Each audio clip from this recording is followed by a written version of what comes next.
Shalom Bapak Ibu. Ya, puji Tuhan, kita semua ada di dalam anugerah Tuhan. Saya percaya kita semua rindu untuk menerima berkat yang dari Tuhan. Karena begitu banyak janji Tuhan yang sudah diberikan bagi kita, dan rugi kalau kita tidak mengalami janji Tuhan itu. Amin.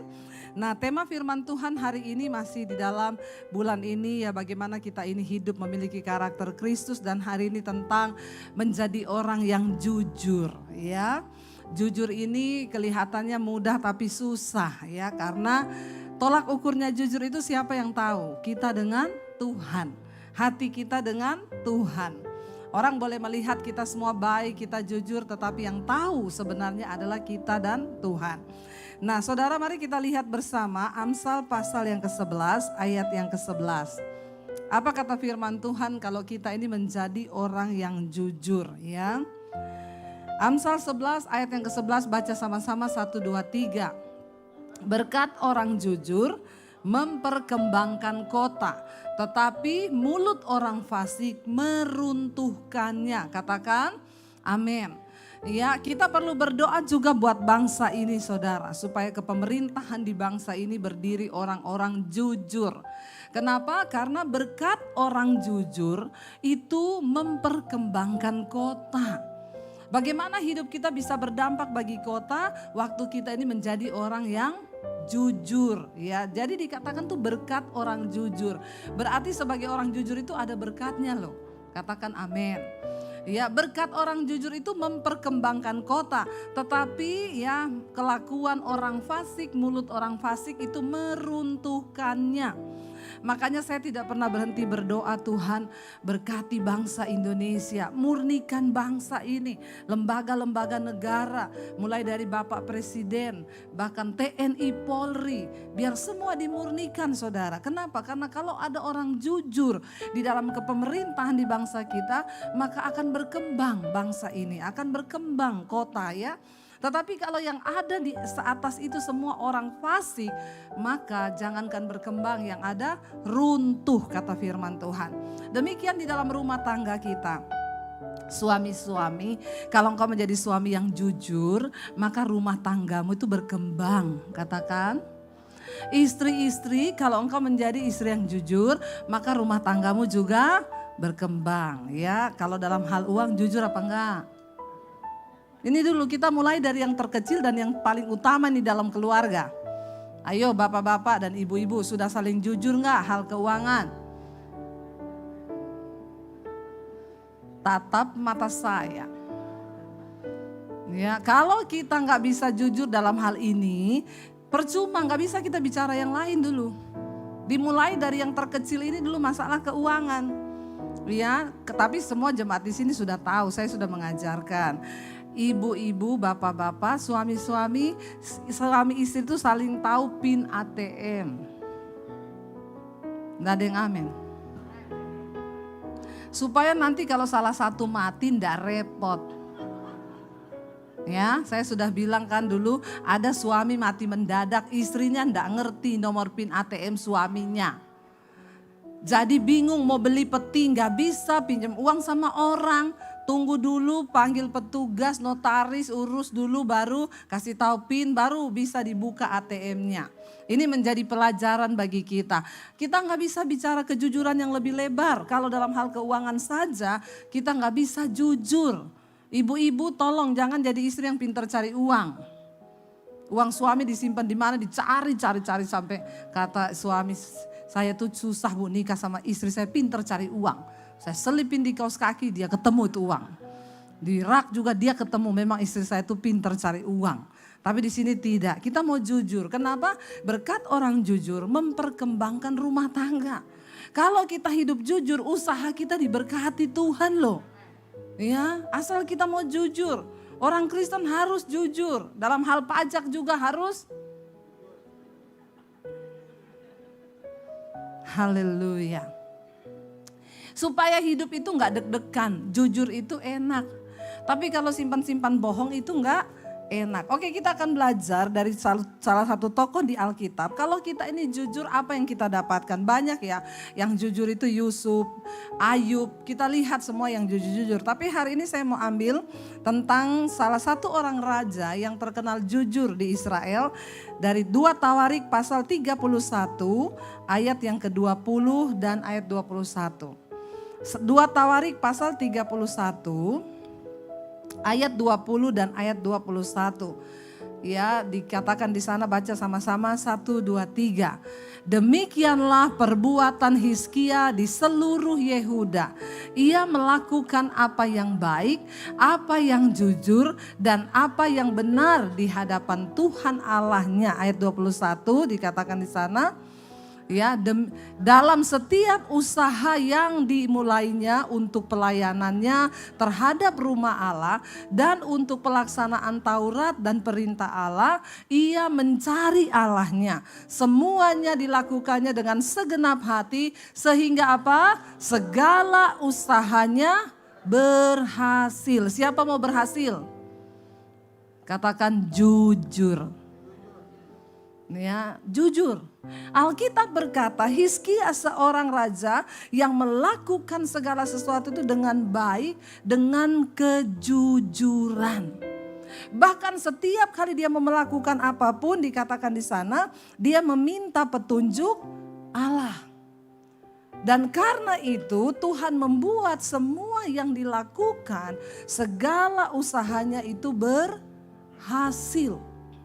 Saudara, kita tahu bersama Hizkia ini padahal memiliki seorang ayah, yaitu raja yang terburuk sepanjang sejarah Israel, papahnya. Ya, jadi belum tentu memang ya papahnya itu baik terus anaknya baik. Belum tentu papanya jahat terus anaknya jahat. Ya, ini tergantung semua, jangan kita, wah itu memang bapaknya gitu mesti anaknya gitu, enggak harus. Atau memang anaknya gitu mesti bapaknya gitu, enggak. Ini Alkitab berkata, Hizkia itu ayahnya adalah Raja Ahaz. Itu raja terburuk di sepanjang sejarah Raja Israel, saudara. Nah, ketika Hizkia ini menggantikan ayahnya waktu ayahnya mati, dikatakan di sana, ya Hizkia itu memperbaharui semua. Dia tatanan di dalam ibadah Israel, dia memperbaiki untuk ya tatanan dalam kaum Lewi keimaman, dia menghancurkan kuil-kuil penyembahan berhala yang dibangun di zaman ayahnya Raja Ahaz.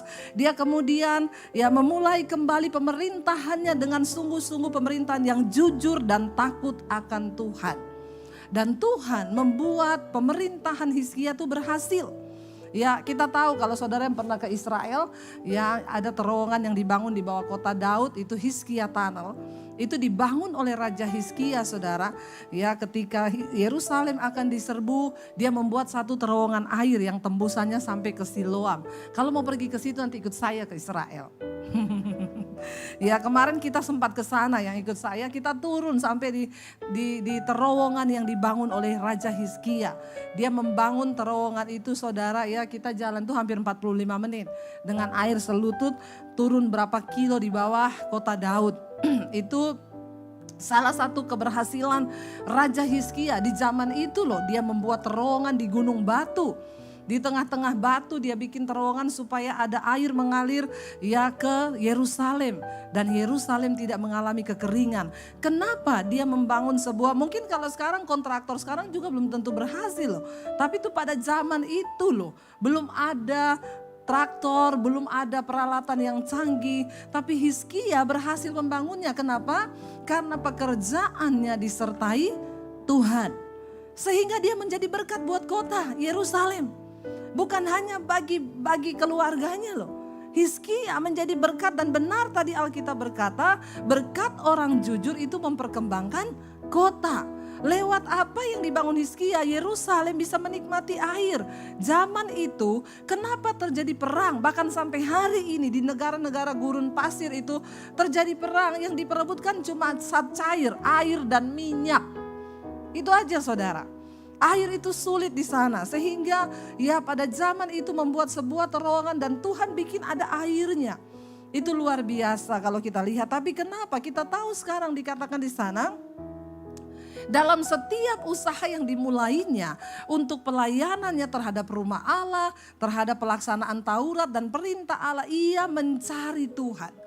Ya, dan semua yang dilakukannya dengan segenap hati, sehingga apa? Segala usahanya itu berhasil. Orang jujur, berkat orang jujur memperkembangkan kota. Kalau engkau hidup menjadi orang jujur, jangankan rumah tanggamu, hidupmu berdampak bagi banyak orang. Lalu apa yang kita lihat saudara? Dari satu kejujuran Hizkia, sehingga berkat apa yang dia bisa terima saudara. Ya, kita tahu ketika Hizkia itu sakit. Ini adalah satu kisah yang ya sudah sering kita baca. Mari kita lihat 2 Raja-Raja pasal yang ke-20. 2 Raja-Raja pasal yang ke-20, kita baca mulai ayat yang pertama saudara ya. 1 Raja-Raja pasal yang ke-20 ya, ayat yang pertama. Haleluya, kita lihat ya, baca bersama 1, 2, 3. Pada hari-hari itu Hizkia jatuh sakit dan hampir mati. Ya saudara, ya orang jatuh sakit hampir mati itu rasanya gimana? Ya kita sakit aja belum hampir mati loh, sudah ndak enak ya. Baru ndak bisa makan, hidung tersumbat itu ndak enak. Ya asam lambung naik, ya padahal belum tentu hampir mati itu. Baru ya belum apa-apa itu, tapi ndak enak. Nah Hizkia dikatakan suatu hari Hizkia jatuh sakit dan hampir mati. Kalau hampir mati itu benar-benar hampir mati. Lalu Alkitab berkata apa? Lalu datanglah Nabi Yesaya bin Amos dan berkata kepadanya, beginilah firman Tuhan, ya, sampaikanlah pesan terakhir kepada keluargamu sebab engkau akan mati, tidak akan sembuh lagi. Hizkia seorang raja yang jujur, baik, takut akan Tuhan. Satu saat sakit. Lalu Yesaya datang. Yesaya adalah seorang yang diurapi Tuhan. Ya, jangan pikir pendeta atau orang yang diurapi Tuhan itu datang hanya membawa kabar-kabar yang enak-enak saja. Amin. Jadi jangan tersinggung kalau ketemu pendeta yang ngomong belak-belakan, terus itu pendeta kok ngomongnya gitu ya. Ya enggak apa-apa, diterima, karena enggak semua pendeta itu datang dengan hal-hal yang manis. Justru kalau manis-manis terus itu bahaya. Ya, lalu di sini dikatakan begini. Yesaya tuh datang, diurapi Tuhan loh. Dia bilang sama Hizkia, ini Hizkia sakit. Dia enggak ngomong gini, mari Hizkia kita berdoa ya. Pasti Tuhan akan memberikan engkau kesembuhan. Ya, percayalah Hizkia, tunjukkan imanmu. Makanya saya kalau layani orang sakit selalu saya persiapkan. Bu, kalau Tuhan mau sembuhkan pasti sembuh. Tapi kalau mati itu untung, amin. Aminnya terpaksa ya. Ya, kalau Tuhan mau sembuhkan pasti sembuh. Tapi kalau mati itu keuntungan ya. Lalu Yesaya datang ketemu Hizkia, dia bilang begini, Hizkia sampaikan pesan terakhirmu kepada kaum keluargamu. Sebab engkau akan mati dan tidak akan sembuh lagi. Waduh, kalau saudara sakit, terus pendeta datang ngomong begitu, kira-kira gimana? Usir itu pendeta. Jangan undang lagi pendeta sesat. Dan begitu kan? Yang saya khotbah aja keras itu pendeta kok khotbah keras sekali. Nggak dipikiri perasaan jemaat, mikiri perasaan terus pret. Ya nggak tobat-tobat kita. Tapi Yesaya datang. Ngeri nih Yesaya ini. Sampaikan pesan terakhirmu. Enggak ada tede ngale-ngale, enggak ngomong apa-apa, enggak kasih pengharapan, enggak ngomong firman. Ngomong pesan terakhirmu sama keluargamu. Karena kamu akan mati dan tidak akan sembuh lagi. Waduh, tapi lihat responnya Hizkia. Ayat yang berikutnya. Lalu Hizkia apa?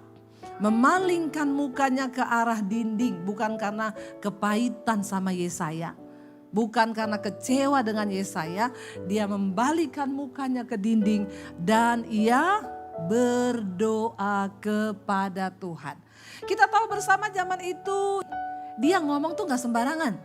Kenapa Yesaya ngomong begitu? Karena Tuhan sudah menyampaikan. Kamu pergi ke Hizkia ngomong bahwa dia akan mati. Persiapkan hidupnya, suruh sampaikan pesan terakhir. Masih bagus bisa kasih pesan-pesan terakhir. Ada orang mati tidak sempat memberi pesan terakhir. Mati-mati aja, istrinya kaget. Loh kok udah mati, pin ATM belum dikasih tahu. Kemarin saya ketemu suami istri saudara, ya kita ngobrol-ngobrol begini. Terus saya bilang, Pak, istri sudah tahu PIN ATM? Saya Bu, setiap kali dalam keadaan genting. Dulu saya pernah ya naik pesawat, pernah saya naik kapal, lalu ombaknya tinggi. Saya cepat-cepat WA istri. Ya walaupun belum masuk, saya PIN ATM saya ini, PIN Instagram saya ini, ya dan password Facebook saya ini, semua yang berhubungan dengan PIN dan password saya kasih. Terus Bapak nggak jadi mati, sampai di rumah Bapak ulangi, Bapak ganti itu semua PIN-PINnya. Bertobat ya. Masih bagus kalau dapat kesempatan mengucapkan pesan terakhir. Ada orang tuh nggak sempat ya kasih pesan terakhir loh ya. Ada istri yang suaminya meninggal mendadak, saya tanya, Bu, Bapak nggak ada pesan-pesan? Enggak Bu Debbie, benar-benar nggak ada. Orang tadi kita bareng tidur, tiba-tiba bangun dia udah nggak ada, jatuh mati begitu aja. Jadi penting PIN ATM. Amin. Kenapa saya ulang-ulang PIN ATM? Berarti banyak di sini bapak-bapak yang menyembunyikan PIN ATM-nya dari istrinya. Banyak itu ya, bertobat. Jangan sampai itu menjadi pesan terakhirmu. Ya, mah PIN-ku baru ngomong 1, 2. Enggak sempat saudara ya. Jangan nanti itu mempersulit hidup ya keluargamu. Lalu ya saya ngomong begitu karena dia sudah dapat pesan dari Tuhan. Lalu Hizkia memalingkan mukanya, dia berdoa. Memang Hizkia ini orang yang takut Tuhan. Dia orang yang jujur. Ketika dia dengar sesuatu, dia tidak protes, dia tidak marah. Responnya adalah mencari Tuhan. Orang yang jujur itu pasti dekat dengan Tuhan. Karena tidak mungkin orang itu bisa jujur kalau dia nggak dekat Tuhan. Amin. Kenapa dia bisa jujur? Karena dia takut akan Tuhan. Yusuf dipercaya oleh Potifar karena dia jujur. Dia takut Tuhan karena dia dekat dengan Tuhan. Lalu ayat yang ketiga berkata apa saudara? Dia berdoa kepada Tuhan, dia bilang apa? 1, 2, 3. Ah Tuhan, ingatlah kiranya bahwa aku telah hidup di hadapan-Mu dengan setia dan dengan tulus hati, itu sama dengan jujur. Dan bahwa aku telah melakukan apa yang baik di mata-Mu. Kemudian menangislah Hizkia dengan sangat. Dia ingatkan Tuhan. Saudara, kalau kita mau umur panjang, kasih alasan dong buat Tuhan itu memperhitungkan apa yang bisa Tuhan perhitungkan dari hidup kita untuk dia bisa kasih kita dispensasi umur panjang. Karena Hizkia hidup jujur, dia itu menjadi berkat bagi Yerusalem, bagi banyak orang, bagi gereja, bagi anak Tuhan pada zaman itu, bagi para imam. Hizkia mengatur semua pembagian ya sumbangan bagi semua rakyat Israel dengan jujur. Itu yang menjadi alasan hingga Tuhan memperhitungkan dia diberi umur yang panjang. Tapi kalau orang pemabuk, tukang selingkuh, pelit, nah itu curahan istri loh itu. Itu curahan hati istri itu, pelit. Nomor ATM disembunyi, istri nggak tahu jumlah uangnya. Lah terus sakit, terus minta umur panjang. Tuhan bilang, aduh hidupmu bikin repot nak. Biar Tuhan menemukan sesuatu di hidup kita ini yang akan menjadi alasan Tuhan memberi kesempatan kita hidup lebih lama. Salah satunya adalah menjadi orang yang jujur, tulus hati. Itu kejujuran. Ya, makanya Hizkia bilang, Tuhan ya ingatlah. Kalau nggak ada yang bisa diingat apa? Tuhan ingatlah, aku ini tukang selingkuh Tuhan. Aku tiap hari selingkuh Tuhan, ingat Tuhan aku ini pelit Tuhan. Tuhan bilang mati aja kau. Ya istrimu juga sudah tidak membutuhkan kau. Jadi mari kita hidup berdampak, salah satunya dengan kejujuran. Sehingga Hizkia berdoa, dia ingatkan Tuhan akan alasan agar Tuhan bisa memperpanjang umurnya. Dia bilang ingatlah Tuhan. Ingatlah, aku ini hidup di hadapan-Mu dengan setia. Aku hidup dengan tulus hati, dengan jujur. Dan bahwa aku ini telah melakukan apa yang baik di mata-Mu. Kemudian dia menangis dengan sangat terseduh-seduh. Lalu ayat yang berikutnya ayat 4 berkata apa saudara? Tetapi ayat yang keempat, tetapi Yesaya belum lagi keluar dari pelataran tengah dari kamarnya Hizkia. Tiba-tiba datanglah firman Tuhan kepadanya, ayat yang kelima. Jadi Yesaya belum pergi saudara. Apa yang Tuhan sampaikan? Baiklah dan katakanlah, ya Tuhan berkata kepada Yesaya, baliklah. Jadi Yesaya ini sudah mau pulang ya, baru sampai di pelataran di ruang tengah, Tuhan bilang baliklah. Balik kepada Hizkia dan katakanlah kepada Hizkia, raja umatku, beginilah firman Tuhan Allah Daud bapa leluhurmu. Telah dikatakan apa? Ku dengar doamu dan telah kulihat air matamu. Sesungguhnya aku akan menyembuhkan engkau pada hari yang ketiga. Engkau akan pergi ke rumah Tuhan. Aku akan memperpanjang hidupmu berapa? 15 tahun lagi. Dan aku akan melepaskan engkau dan kota ini dari tangan Raja Asyur. Aku akan memagari kota ini oleh karena aku dan oleh karena Daud hambaku. Saudara, kita lihat, akhirnya Tuhan memberi perpanjangan umur kepada Hizkia. Berapa lama? 15 tahun. Saudara, kira-kira diperpanjang 15 tahun itu lama enggak? Lama loh, puji Tuhan ya saudara ya. 15 tahun diperpanjang umur kita. Dan Hizkia mendapatkan itu dari Tuhan. Kenapa? Karena dia hidup jujur di hadapan Tuhan. Ya, dan akhirnya Tuhan berfirman lewat Yesaya sampaikan, bahkan dapat bonus. Tuhan bilang, bukan hanya aku memberikan engkau umur panjang, tapi aku akan memagari kotamu dan akan melindungi engkau dari Raja Asyur. Dan kita tahu bersama saudara, ya, Hizkia itu akhirnya melihat pembelaan Tuhan. Ketika beberapa tahun kemudian orang-orang Asyur itu kembali. Dan mereka mengejek-ngejek nama Allah Israel. Barisan bangsa Israel yang hidup, Tuhan yang hidup. Mereka mengejek dan mengancam Yerusalem. Dan Raja Hizkia dia pergi ke bait Allah. Untuk apa? Berdoa. Orang yang jujur doanya didengar Tuhan. Waktu Asyur datang untuk mengepung Yerusalem, ya, Raja Hizkia datang ke bait Allah, dia berdoa dan dia minta Tuhan, genapi janjimu, bebaskan bangsa kami.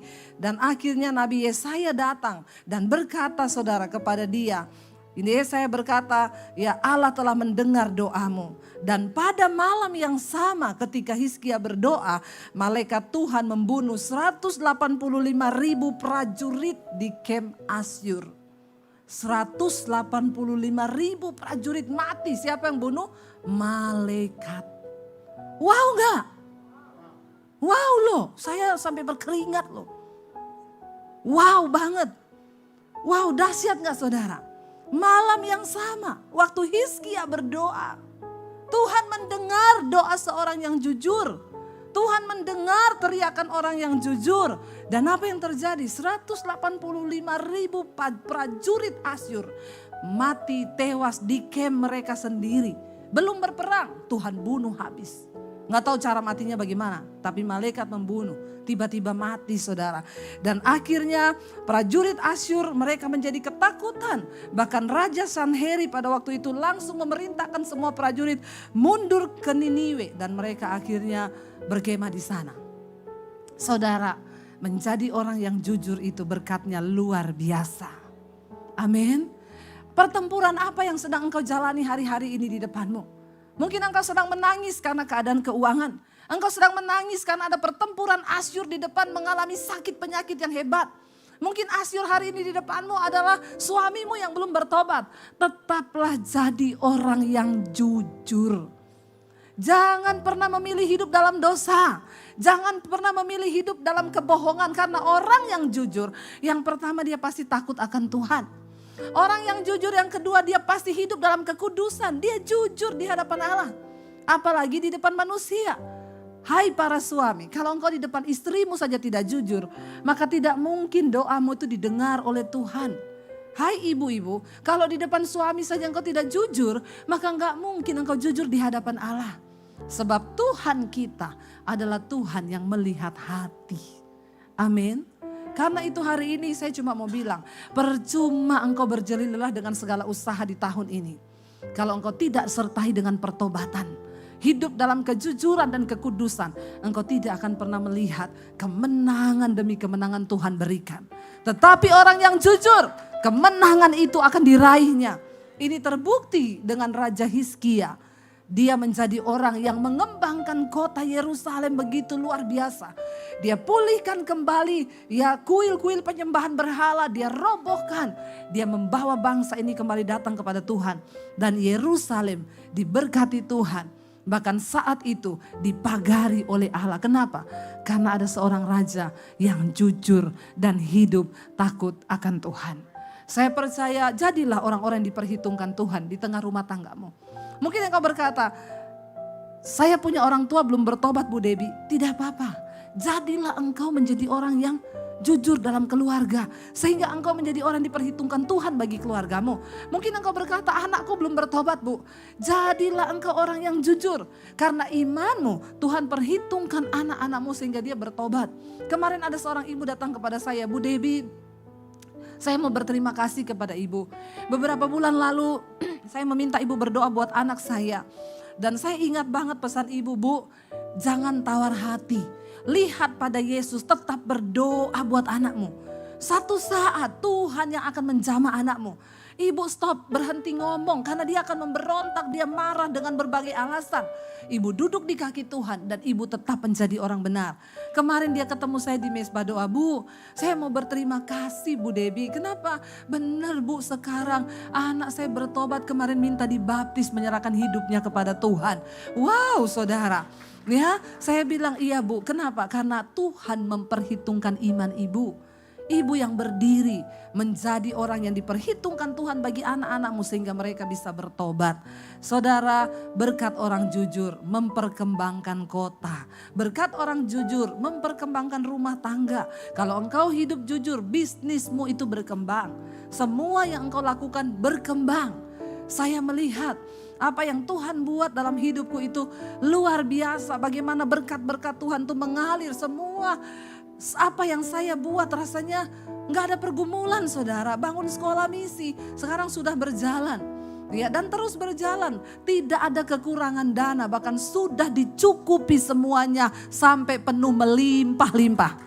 Wow, saya tidak pernah minta uang, saya tidak pernah cari dana. Tapi Tuhan menyediakan. Kenapa? Jadilah orang benar. Jadilah orang yang takut akan Tuhan. Maka engkau melihat pembelaan Tuhan dalam segala aspek hidupmu.